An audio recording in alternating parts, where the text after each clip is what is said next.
Arkansas looked every bit like the dangerous 4-seed, overwhelming Hawaii with pace, shot making, and depth in a game that never really felt like it was in doubt after the early stretch. Malik Ewan with a huge dunk, and then Darius Acuff Jr. with a three-pointer in what would be a blowout win. Yeah, you see it here, 78-97, and the number 4 Arkansas Razorbacks advance.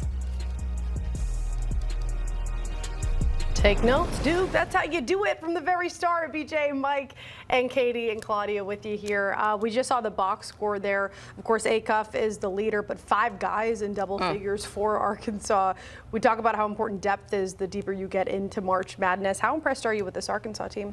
This is a very good Arkansas team. This is Elite 8 potential. I don't think they'll get to the Elite 8, but there's enough talent to do that. This is, at worst case, a Sweet 16 team that plays at an extremely fast tempo. They are fun to watch. Why does it stop there, though? Well, I think because I just don't see them getting past Arizona. Oh, you're like, because that's how my bracket is, Claudia.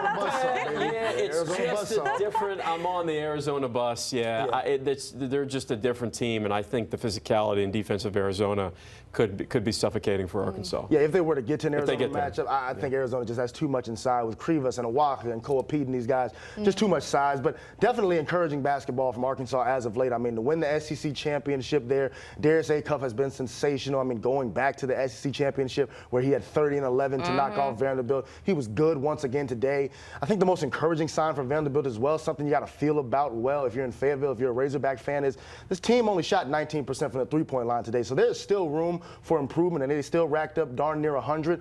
Arkansas is a team that can really get up and down and score the basketball. So until they run up against that against that Arizona buzzsaw, things are looking pretty good for the Razorbacks. Well, you talk about Darius Acuff Jr., right? And he looked like the best player on the court yet again. And you talked about how wonderful he was even in the SEC championship game.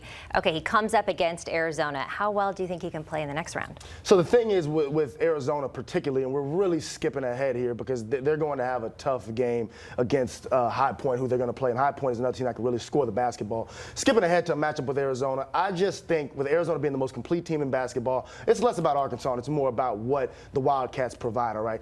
Arizona, the best part of their team is what, Mike? The interior. The fact that they're big on the inside, all right? Who do you think is their best player? Probably Burry's going to go highest in the draft, like most talented player. Well, I think their best player is actually Jaden Bradley. You go with Jaden Bradley in the Big 12 player. I like Braden Burries as their best player, but fine. Best part of your team. Lottery pick. He'll be a lottery pick. Best part of your team is the interior. Best player is arguably a lottery pick, and the Big 12 player of the year was your point guard in Jaden Bradley. And you also have arguably the best sixth man in college basketball when you bring Anthony Delorso off the bench. This team in Arizona is just a buzzsaw, and it's a reason why so many people are high on them. For Arkansas to win that game, they would have to turn Arizona over at a very high clip, and Darius Acuff would have to have a sensational performance. Malik Thomas would have to make threes. It would really take something special from John Calipari in that group, but that's still a ways away. We're really getting ahead of ourselves. Yeah, Darius Acuff, for whatever reason, isn't getting talked about enough. Yeah. I think when you watch the film and his ability to stretch a defense, number one, get out in transition, number two, and then break guys down off the bounce, number three, we kind of assumed in the NBA draft that it was going to be 1, 2, 3 in some capacity. Right. Darren Peterson, A.J. Devonta, Cam Boozer. I mean, I don't know. We're in a place now to where on a film, if you're just looking at throughout the course of the season that Darius Acuff deserves to be in the conversation for a top 3 pick in the NBA draft, he's been that good.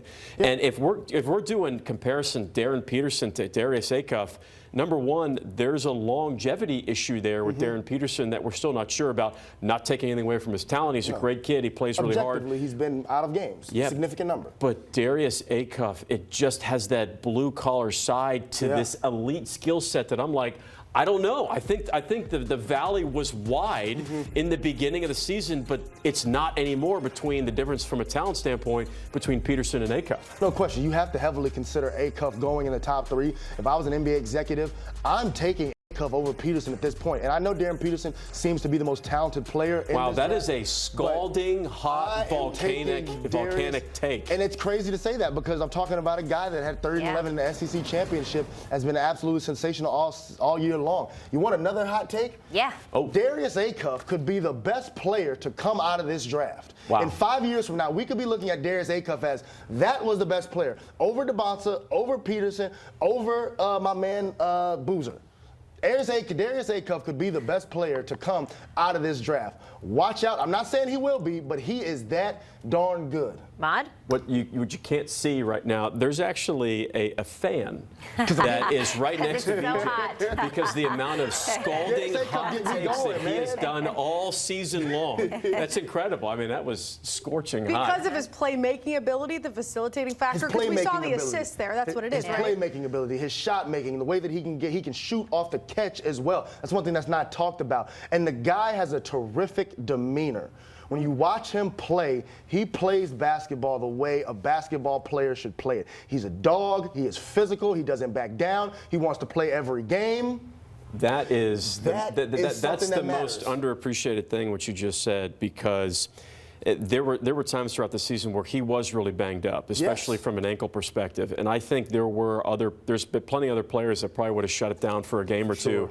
And Coach Cal, you go back and look at those Coach Cal said, there is no way that Darius Acuff, even if I tried to force him to sit out, he wouldn't do it. He's not that type of guy. He is such a joy to watch, and I hope he continues on throughout the tournament because must-see TV for sure.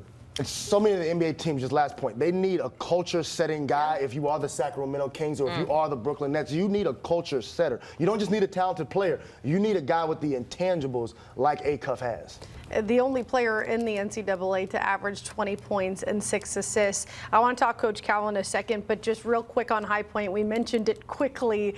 Confidence level, though, because we just talked about that game against Wisconsin, and we all said they needed a lot of help to get that win. Do we see this next one even being close, BJ?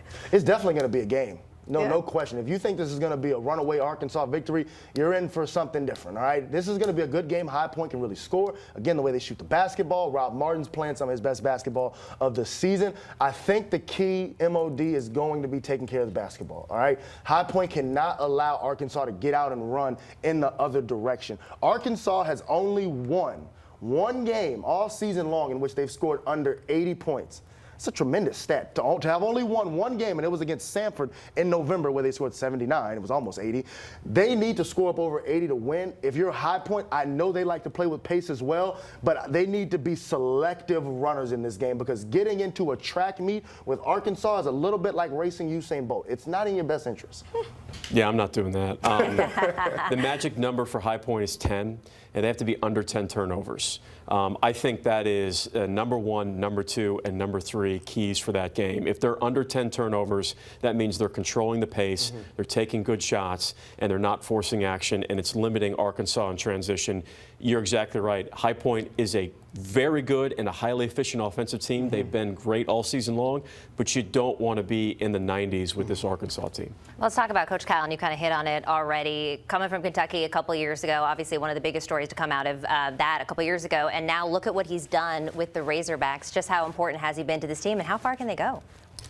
How important has Coach Cal been to this team? So, you know, the one thing you have to understand about Arkansas, there's a lot of money in Arkansas. There is a lot of money. And there's a lot of resources in Arkansas. A lot of resources in Arkansas. And Coach Cal knows that, and his recruiting hasn't stopped at a high level. He's one of the best, if not the best recruiter in all of college basketball. And he has Arkansas exactly in a place to where every single season it's that there's enough talent to say, yep, that could be a Sweet 16 team. Yep, that kid's going to be a lottery pick. He can walk into any mom or dad's house and say, this is what I'm going to turn your son into. I'm going to turn him into a lottery pick, and we're going to compete in the NCAA tournament.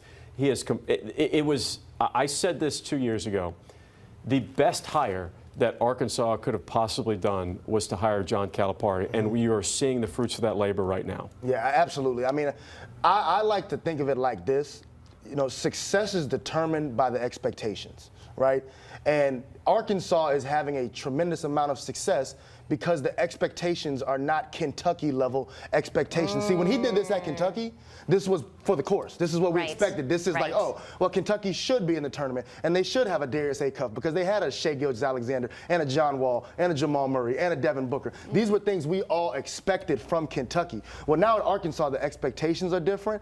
At the end of his run there with the Kentucky Wildcats, so much of it was national championship, Final Four or bust. And I don't think fan bases understand exactly how difficult that is on a routine basis. No matter what kind of talent you have, he's doing great things at Arkansas. But I think, and honestly, I feel as though he was doing similar things at Kentucky. The expectations are just different with Big Blue. You go ahead and turn that air conditioning unit up another notch because you're on The fire. flames and the proximity to the hot takes is right. probably weighing on you. Yeah. Someone's got to bring it, right? Well, you mentioned the expectations. Hey, these are the numbers you can see right now. This team, not Kentucky, Arkansas, with 97 points. That is the third most points in a game by a team led by John Calipari. So I don't know. Reputation, expectations, maybe they can just go with Coach K.